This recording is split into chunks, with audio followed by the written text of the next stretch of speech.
It is it's Monday night. It is the first night, kicking the week off Monday night. And as always, there's no better way to do it than help a teacher Facebook Live. All right, so let me give you some background on tonight's guest, Ashley Evans. Listen, we have been friends on Facebook, and not only do I follow her, but I follow her awesome husband, who makes me feel like I need to step up my man game for sure. And I can't remember how we met.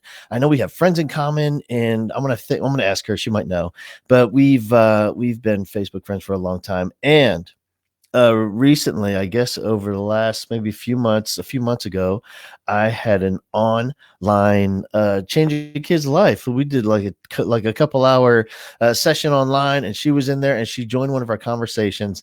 And like every time she would talk about kids, I mean, like this passion would come out of her, and she's just even more amazing. And every time she says something, I learn something. So I was wanting to have her on the show because I think you're going to love her as much as I do. All right. I can't remember where she's at, but she's in the country. Ashley Evans, tell me again, one more time, where are you coming to us from? You are where? Hey, live from Caney, Kansas.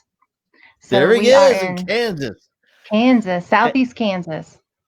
All right. So take me back. Mhm. How did we meet? Tell me. You did an in-service in Bartlesville, Oklahoma, and my best friend happens to be a teacher there when I was doing my student teaching, and she's just Yes. raved about the program. And she said, "You got to see him. You got to see him." So we looked you up and found out where you were going to be, which was every major city far away from here, Right. except except you were doing an in-service at a school in Tulsa at a junior high Okay. there. So I I called the remember this now. principal. Yep, called the principal up and I begged to come to his in service and he said, "Sure, come on down." So we did, and that's where we first met you. Was super I remember. impressed.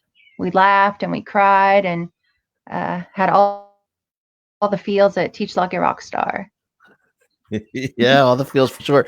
Now, here's the irony of that. I remember that show, and you two. I felt like it was kind of sneaky. I loved it, like you guys were Yeah. sneaking in or something. And then, but the irony was, guess who did not show up for that? Who? The principal. Oh, really? Everybody was there, but the principal wasn't. So that was pretty interesting too. And so at that point, you did you did your student teaching in Bartlesville, correct? Actually, I did my student teaching in Sedan, Kansas, but then Okay, after that, I went and taught in Bartlesville. I got it. All right. And how long when you first started teaching? What were you teaching? I was teaching third grade. I did a And just so you semester, know, yeah, a semester it's in Sedan with second graders, and then went on to teach third in Bartlesville for a couple of years. all right, now here's the thing about Bartlesville. That's one of those towns that, man, I love it. It's like because it's small enough, but yet sophisticated enough, and really great people, great teachers, great education happened for a whole bunch of kids. When you were there, did you love it? I did love it. Yeah, I made wonderful friends and had great students that I still keep in touch with, and went to their little fifth grade graduation a couple of years ago. And it's a great town, great school. Very similar to the town I teach in now or that I counsel in, which is Independence, Kansas. They're very close in size and yeah, I'm very fortunate to have had a couple of great schools.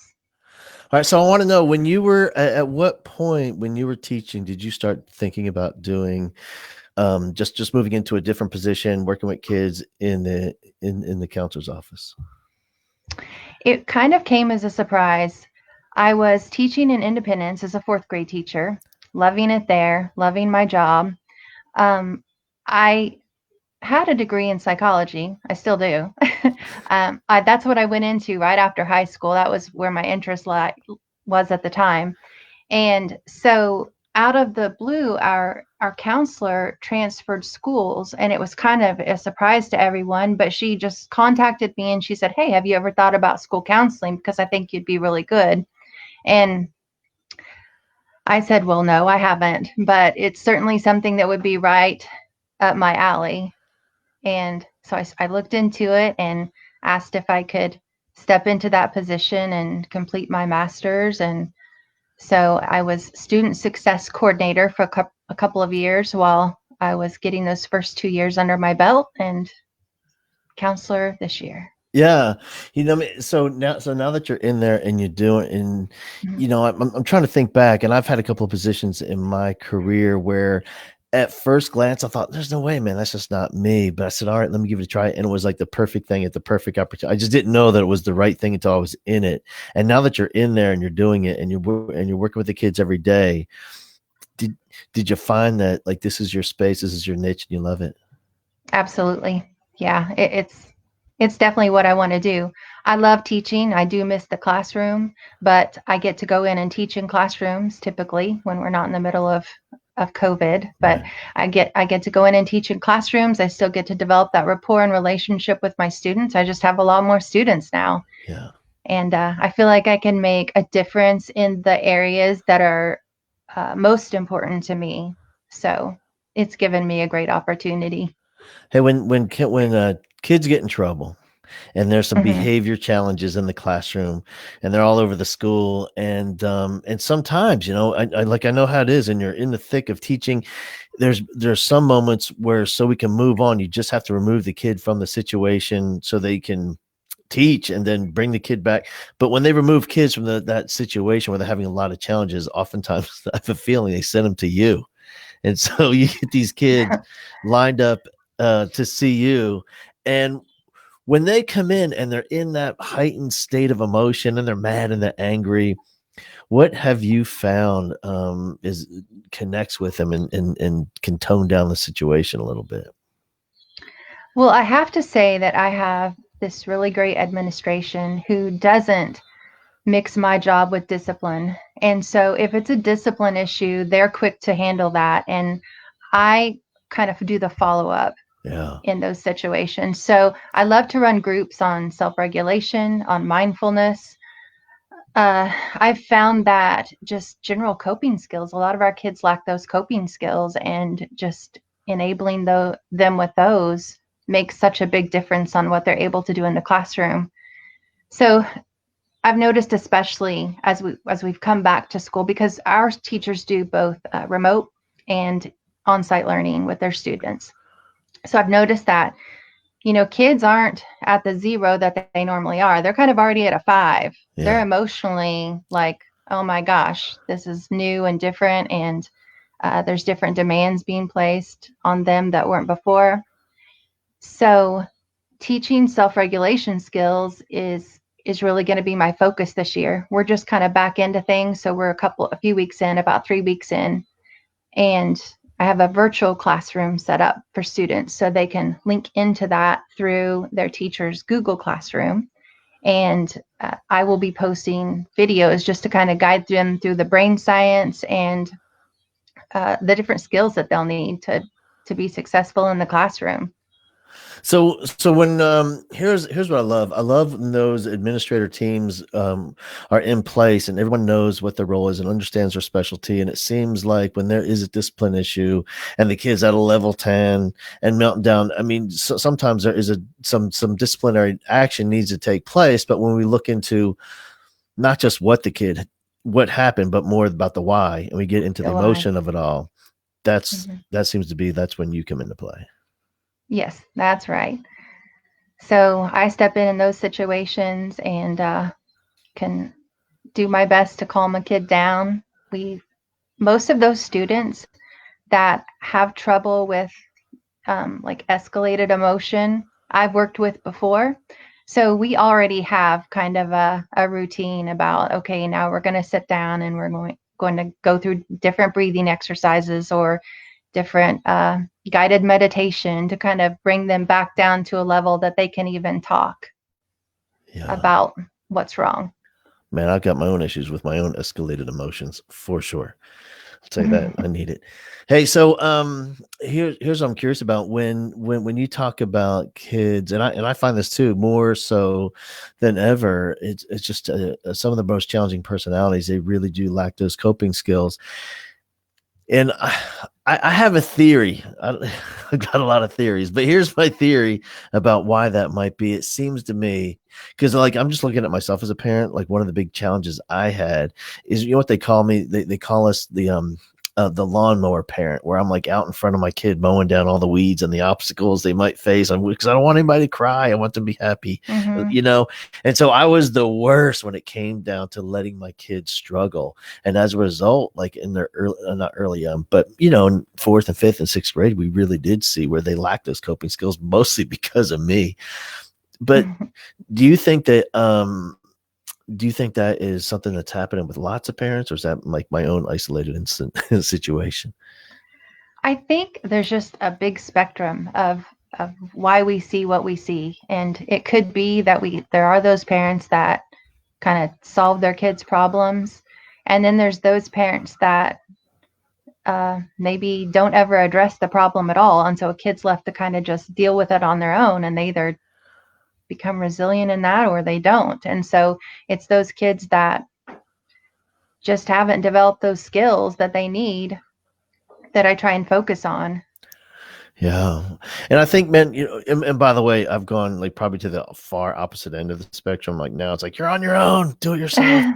So I probably took it too far. But when those kids that are that come to you and they're in your groups, how do they end up there? Are they recommended from teachers? Or is this kids that have been visiting you that you recommend that they join? It depends. Some of them I do see, and I recommend that they join a group. Or there's a certain group of students that I see individually, and I think, whoa, they all have kind of the same issue going on here, so we'll bring them together as a group. Other times, teachers refer. Other times, I just send out an email saying, "Hey, I'm putting together some groups. Let me know what you got." And there's always several from different classes that would work well together. So sometimes it's a very similar group of kids. Sometimes I intentionally stick in a couple of kids that have strengths in the same area that I'm working with the other students on, just so I can have some kids to kind of model those. Yeah, I love, what I love is anytime we can bring in a broad spectrum, I mean, just a real heterogeneous mix of kids from all, Mhm. because kids can see, I mean, there's different races, different nationalities, and different religious beliefs and socioeconomic factor. But when they all come together and realize, we all have challenges and we're all, working to become better, like those moments that you can feel that love and the connection, build that family in that circle with those kids, it's powerful, man. It really is. And it makes groups one of my favorite things to do in my position because it's where I see the most growth. Like right in front of my eyes, I see the growth, and they come back week after week and they tell stories about, hey, so and so had an issue on the playground, so I went in and we decided to do this, and they solve it on their own. And they're kids that wouldn't otherwise even probably form friendships, but there they are having each other's back in difficult situations. So it's always a great opportunity for them, and it's rewarding for me. Yeah, and for me, just as a teacher in the classroom, I mean, that's what it's really all about. I mean, sure, I want to I want to put some knowledge into that kid's noggin. I definitely want to deliver the content, all of that, but really what I'm doing is I really want to use the content of the classroom as the vehicle to teach all that stuff and to come together as a family, because man, you know what, the kid has all that. They're gonna learn this stuff. The kid's gonna learn to read, they're gonna learn to do the math with the kid. They're gonna be fine, I promise. But what I really want is them to have experiences that they're having with you in your circles. And it's amazing. Do you find that what you're doing in your office with your kids, that's possible to happen in any other classroom? Oh, you bet. Without a doubt. When I was teaching, I employed a lot of the same things that I do now with my students. Um, I would group them together to work in groups in the classroom, even academic groups, based on likes and differences. And it always worked out well. And if it didn't, then we switched it up. So, yeah, I love the family that you can develop in a classroom. Yeah. Here's what I know is I know that when those kids are, 5 years from now and 10 years from now and 15 years from now, they might remember the big project they did that semester. That might be something they recall. But what they're really going to remember are those emotional moments, those moments, those big events that happen through personal connection and relationships with their classmates and their teachers. Like that's what they remember forever. And I think as a counselor, like that's got to be one of the goals, is to make these moments memorable so it impacts them and it shifts their trajectory for the rest of their lives. Right, definitely. Definitely what I want to accomplish with my students. And I think right now we have a really great opportunity. There's so many challenges, and gosh, teaching right now is just, it's tough, it's tough. But we do have this opportunity to show our humanness to kids and our flexibility to kids and model that for them. Our um, At our school this year, our theme is it's excellence every day, every moment. And I think sometimes we think about excellence as being perfection, and it doesn't have to be perfection. It can be excellence in failure. How do we fail and how do we pick ourselves back up? And so those same skills that I'm teaching in small groups can be taught in the classroom by just modeling. I think it's in those moments that everything falls apart that I Mm-hmm. love the most sometimes. And just recently I was doing a big Zoom conference thing for a school district that the central office set up, and like everything that could have gone wrong technologically did. And I loved it because I wanted teachers to see, like, look, the 7 people all with a PhD set this thing up and it fell apart, man.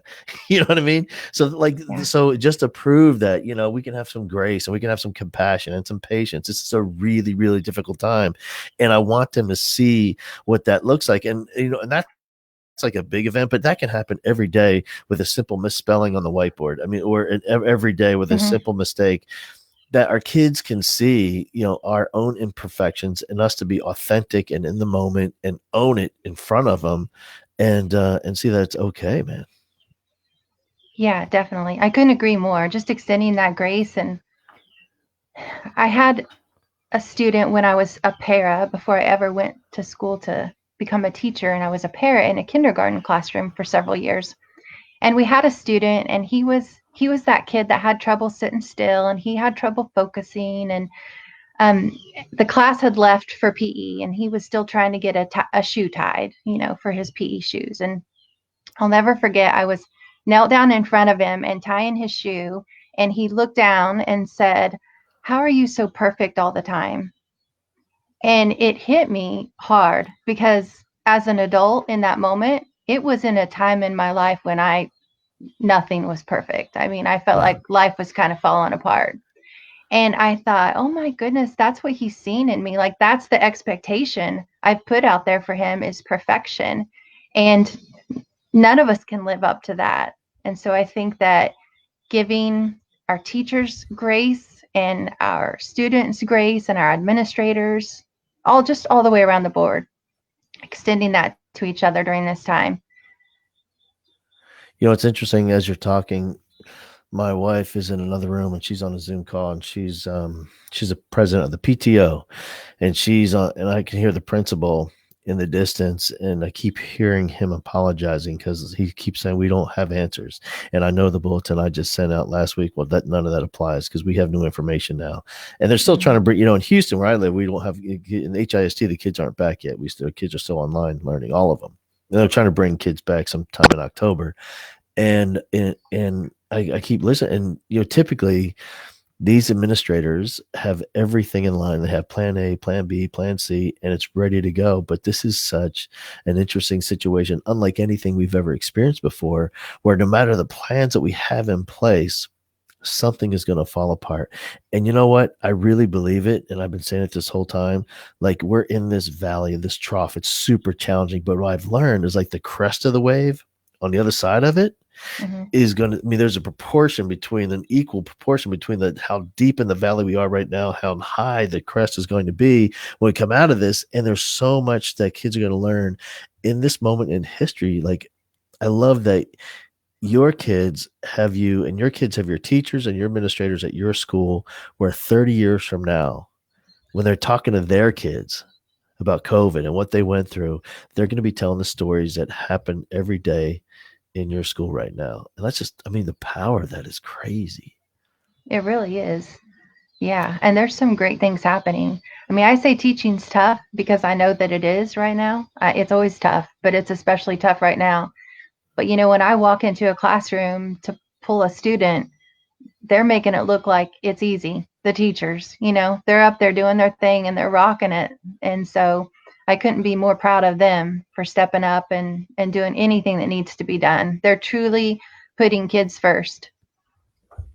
It's true. And you know what I see is in in suburban schools and country schools, and it's all this sweat and the tears and the frustration that goes hours and hours and hours outside of school, so that when they're in front of kids, whether it's in the classroom or on the class Zoom or both at the same time, it looks so smooth and it looks so great. But I wish somebody was making a documentary about what was happening after 3:30 and before 7:30 in the morning, and all that time what was going on in the background Yep. backstage, before the performance. I really Hmm. wish that people could see just how crazy challenging it's been for teachers. It is so hard. It is. I was thinking that today, when I went to a classroom and saw just how smoothly everything was going. And I thought, gosh, I wish everybody could see the work that goes into just this one moment because I hear it. I hear, of teachers being up in the evenings, not just a few hours in the evening, but all evening and all weekend trying to make this work for their students. Yeah.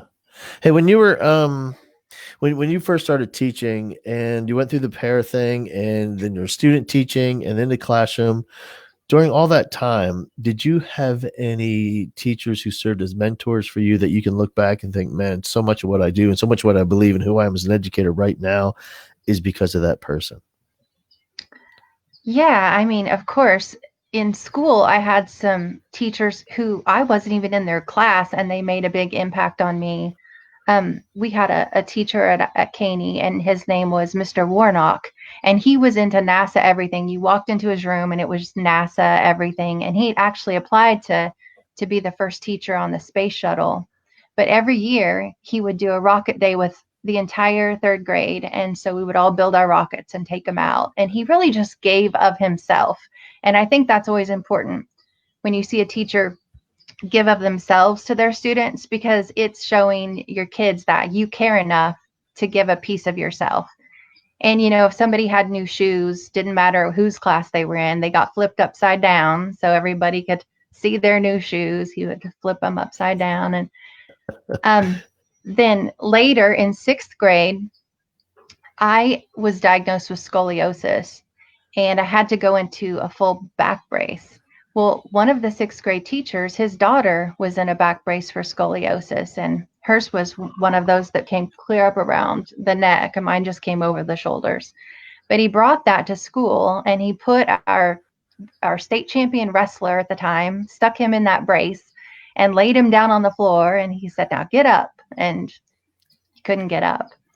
So Yeah. he finally helped him up, and uh, he made such a difference for me that day just because he made it something that wasn't a secret and it wasn't anything to be ashamed of. And it let everybody know just how tough it was going to be. And he said, hey, you support Ashley in this. If you don't, you're going to come talk to me. So that was it. Like I went through high school, everyone was supportive. So he really changed, I think, the trajectory of my life. I mean, it could have been a rough time, but it was a great time because I had support of so many people. And then probably my favorite teacher of all time is Mrs. Falconberry, and she recently moved down to Texas, but she was my debate and forensics coach, and she is just a phenomenal woman. So I couldn't have had better teachers. I had all great teachers. Looking back, I can't name a bad teacher that I had. So they were all great. Yeah. But there's always those few that stick out to you. It's true. And it's amazing the detail with which, here, I'm half a century old, man, and I can still, go back and I can remember specific details and moments and exact conversations that I had as a fifth grader, simply because it was such a meaningful, memorable moment. And I think Mhm. sometimes as educators, we forget the power of a conversation, of sitting down. I saw a kid recently, not recent, I guess it's in the last year, and I was at an airport, and he was one of my students. And I was in Minneapolis, I could hear his name. I could hear him calling my name, and we finally met up. I'm like, he looks the same, he acts the same, but he's 20 years older now. It's very funny. And you know what he says? He goes, you want to think about it all the time? I go, what? He goes, remember, remember that day I was waiting for my mom? I was a sophomore in high school, and you came out, you sat on the curb, and we were just talking, waiting on my mom. Do you remember that? I said, yeah, but honestly, I don't. I don't remember that. And I said, yeah, man, I remember. And he went on to talk about the conversation that we had, and what I said to his mom when she and I think sometimes we forget the power of every little interaction. Like, it might not seem like anything in that moment right there, but this is a moment the kid is going to remember for the rest of their lives. Just like your teachers had those moments with you, they might not even remember, but here you are talking about it years later. Mhm. Yeah, definitely.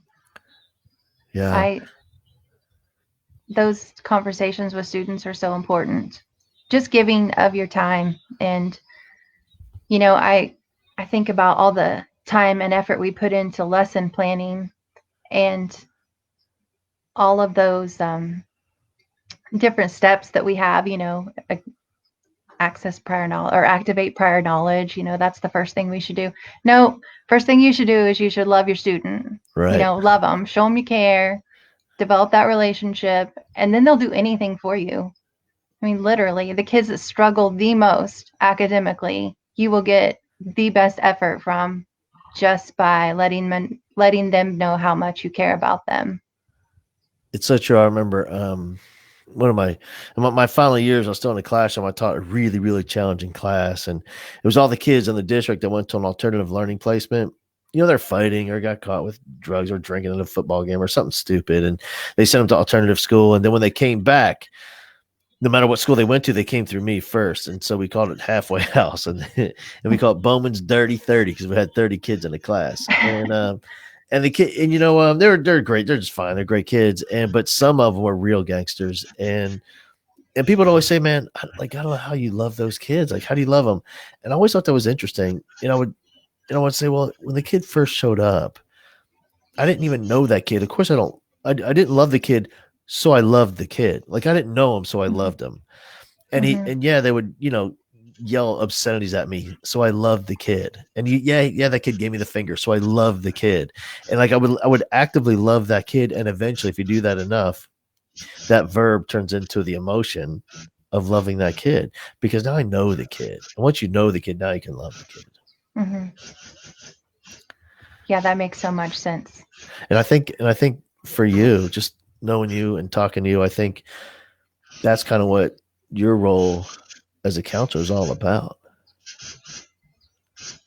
Yeah, yeah, because I don't know all the kids, and we have 450 almost kids in our school, and so I don't have the opportunity to know each one of them personally. But I guarantee when I pull them into my office, they're going to know immediately that I have a love for them, um, and I'm fortunate to get it back most of the time. Yeah. It's not always going to happen, No. but most of Feel it all the time for sure, Mhm. but it's there. I know it's there. Well, hey, At listen, least thank you we so plant much. the seeds of worth.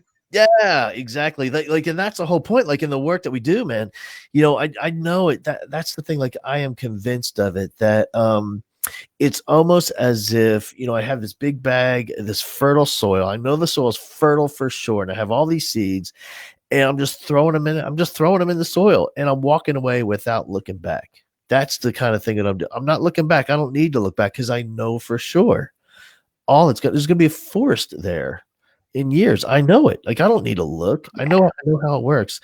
And And I think sometimes, because this job is so hard and it's so exhausting and it's so frustrating for sure, all of that. But I think if we're just planting seeds, like we don't need to look back. We just know that it's happening. Absolutely. Yeah. Hey, Thanks listen, for man, all you do. I think you're amazing. I'm so glad that you got to hang out with us, and thank you so much for all of your work with your kids. I love all that you have going on, and the work in the groups and the mindfulness and the coping and the skills. And man, it's just awesome. And I love that there are people like you that have accepted the honor and privilege of working with our kids. Thanks, Hal, for having me. I appreciate it. All right. It's been Hey, I, fun. I forgot. You know what? Oh my gosh, I forgot to announce it at the beginning. But tonight we're giving away $50 Amazon gift card.